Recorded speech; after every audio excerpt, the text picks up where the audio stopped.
Hello friend, welcome to my YouTube channel Saptarang Jeevan के। प्रणाम आप सभी को। कैसे हैं आप सभी? आशा करती हूँ आप सब बहुत अच्छे होंगे। दोस्तों, आज का हमारा प्रसंग है मन का सच्चा भाव। महानगर के उस अंतिम बस स्टॉप पर जैसे ही कंडक्टर ने बस रोक दरवाज़ा खोला, नीचे खड़े एक देहाती बुजुर्ग ने चढ़ने के लिए हाथ बढ़ाया।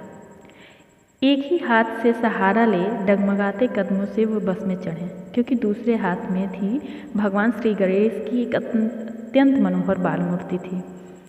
गांव जाने वाले उस आखिरी बस में 5-6 सवारों के चढ़ने के बाद पैर रखने की जगह भी नहीं थी। बस चलने पर हाथ की मूर्ति को संभाल उन्हें संतुलन बनाने की असफल कोशिश करते देख जब कंडक्टर ने अपनी सीट खाली करते हुए कहा कि दद्दा आप यहाँ बैठ जाइए, तो वे उस मूर्ति को पेट से सटा आराम से उस सीट पर बैठ गए। कुछ ही मिनटों में बाल श्री गणेश की वह प्यारी मूर्ति सबके कौतूहल और आकर्षण का केंद्र बन गई। अनायास कुछ जोड़ी हाथ श्रद्धा से उस ओर जुड़ गए। कंडक्टर पीछे की सवारियों से पैसा लेता दद्दा के सामने आ खड़ा हुआ और पूछा, कहाँ जाओगे दद्दा?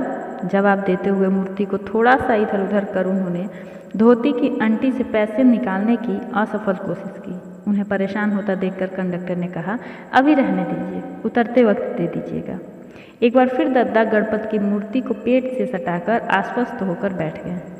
बस अब रफ्तार पकड़ चुकी थी। सबका टिकट काट कर कंडक्टर एक सीट का सहारा लेकर खड़ा हो गया और अनायास उनसे पूछ बैठा, दद्दा आपके गांव में भी तो श्री गणेश की मूर्ति मिलती होगी ना?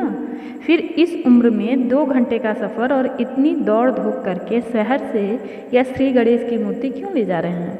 प्रश्न सुनकर दद्दा मुस्कुराते हुए बोले, हाँ, आजकल तो त्यौहार आते ही सब तरफ दुकानें सज जाती हैं। गांव में भी मिलती हैं मूर्तियाँ, पर ऐसा नहीं। देखो यह कितनी प्यारी और जीवंत है। फिर संजीदगी से कहने लगे, यहाँ से मूर्ति ले जाने की भी एक कहानी है बेटा। दरअसल हम पति पत्नी को भगवान ने संतान सुख से वंचित रखा। सारे उपचार तंत्र मंत्र सब किए, फिर नसीब मानकर स्वीकार भी कर लिया और काम धंधे में मन लगा लिया। 15 साल पहले काम के सिलसिले में हम दोनों इसी शहर में आए थे। गणेश पूजा का त्यौहार नज़दीक था तो मूर्ति और पूजा का सामान खरीदने यहाँ बाजार गए।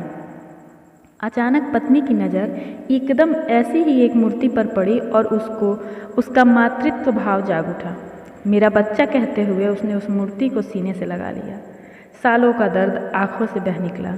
मूर्तिकार भी यह देखकर भाव विह्वल हो गया और मैंने उससे हर साल इसी साँचे की हूबहू ऐसी ही मूर्ति देने का वादा ले लिया। बस तभी से यह सिलसिला शुरू हो गया। 2 साल पहले तक वह भी साथ आती रही अपने बाल श्री गणेश को लेने, पर अब घुटने के दर्द से लाचार है। मेरी भी उम्र हो रही है, फिर भी सिर्फ 10 दिन के लिए ही क्यों ना हो उसका यह सुख नहीं छीनना चाहता, इसलिए अपने बाल श्री गणेश को बड़े जतन से घर ले जाता हूँ। अब तक आसपास के लोगों में अच्छा खासा कौतूहल जाग चुका था।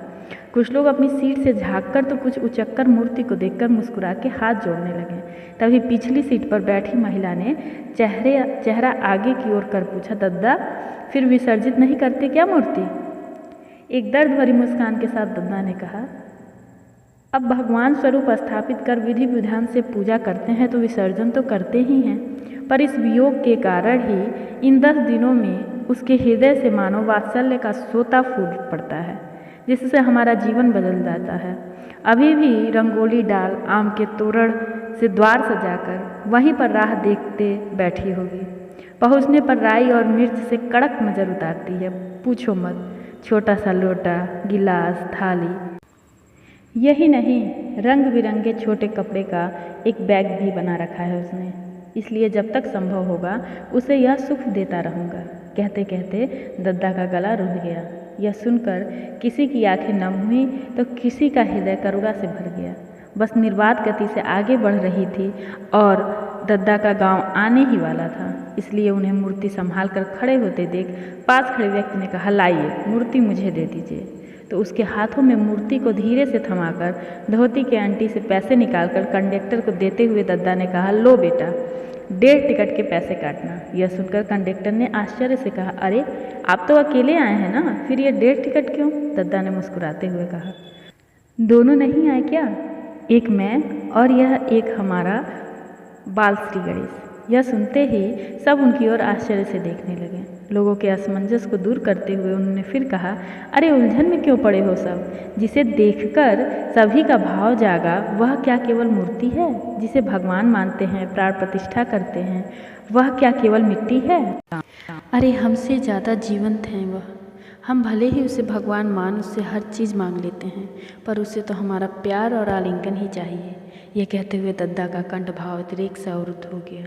उनकी बातों को मंत्रमुग्ध होकर सुनते कंडक्टर सहित सहयात्री करुणा और वात्सल्य के इस अनोखे सागर में गोते लगा रहे थे कि उनका गांव आ गया और एक झटके से बस रुक गई। कंडक्टर ने 1.5 टिकट के पैसे काटकर बचे पैसे और टिकट उन्हें थमाकर आदर से दरवाज़ा खोला। नीचे उतरकर दद्दा ने जब अपने बाल श्री गणेश को थामने उस यात्री की ओर हाथ बढ़ाए तो कंडक्टर सहित सबके मुंह से अनायास ही निकला, देखिए दद्दा संभल के। और दद्दा ने किसी नन्हे शिशु की तरह उस मूर्ति को दोनों बाहों में थाम तेज कदमों से पगडंडी पर उतर गए। शब्द नहीं, मन का भाव सर्वश्रेष्ठ है। जय श्री गणेश गणपति बप्पा मौर्य। भवानी नंदन गौरी पुत्र विघ्नहर्ता प्रथम पूज्य भगवान श्री गणेश आप सब पर अपनी कृपा बनाए रखें, ऐसी मेरी कामना है। तो दोस्तों आशा करती हूँ ये प्रसंग आपको पसंद आया। अगर पसंद आया तो कमेंट करके